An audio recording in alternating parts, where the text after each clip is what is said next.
Once I cut all these pieces off, then we'll install our rim joist. Do a double rim joist on the end as well as the side, and just like with our beam, we sew it together with 3-inch lags every 2 feet. Locking helps, but a double rim joist, in my opinion, makes a huge difference in securing your post. Another thing we always do is install another joist 4.5 inches in from our inside of our rim joist. This is the perfect space to snugly fit your 4x4 for your railing post, and it's also the perfect space to use a 2x4 for your flat blocking, because in this case we're going to be picture framing this deck. But either way, installing that joist in there really helps keep everything tight. Here I'm going ahead and installing our 4x4 post, which will be covered up by our TREX post sleeves. We block them in, and then we nail the shnikes out. We do always block them in and lag them in. Tyler and Alex will come behind me after I get them installed where I want them, and they'll make sure they're plumb before putting their lags in there. Now we'll install the second ply of our double rim joist. While blocking in your post, it's crucial to use your level to keep checking plumb. You'll still have a little bit of play even though they're nailed or screwed in, but once you add your lags, your post will be more or less permanently locked into place. I recommend keeping a couple composite shims around, as your lags are more than likely strong enough to pull your post in one direction or the other. For a successful railing installation, it is an absolute must to keep your post plumb and in line. For our railings, we're installing TREX Select B-Rail.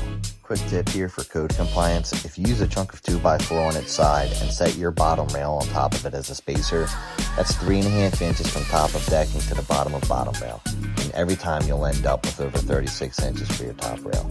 So once you've got your two pieces of 2x4 stood on their sides, set your bottom rail on there and start spacing out your balusters. Here you can see Tyler using his square and his measuring tape to equally space the distance between his balusters and his post. Once you have them equally spaced, go ahead and transfer your line over to your bottom rail and make your cut.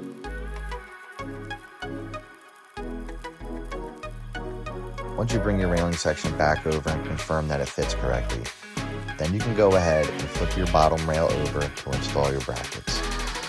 Pre-drilling is going to be absolutely crucial when you're installing these railing sections. If you don't and that screw travels a little bit while you install it, it can push the clip over and that'll push your railing out, leaving an unsightly gap between your railing and post. This can also push your balusters out of plumb.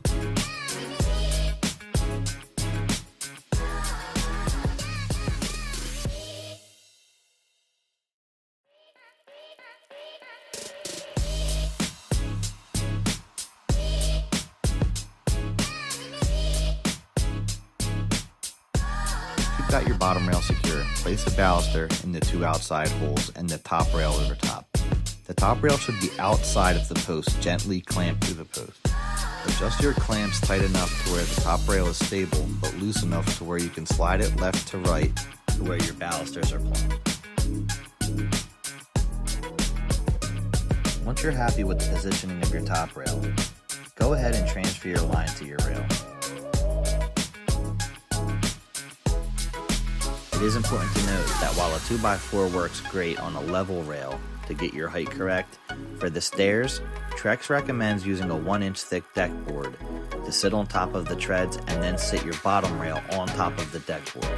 If you use a 2x4, it's going to throw you way off and you'll be way too high.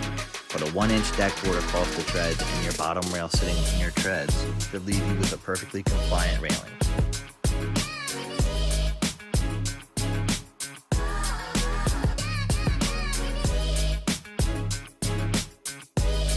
Throughout your install, continue to use your level to check your rails.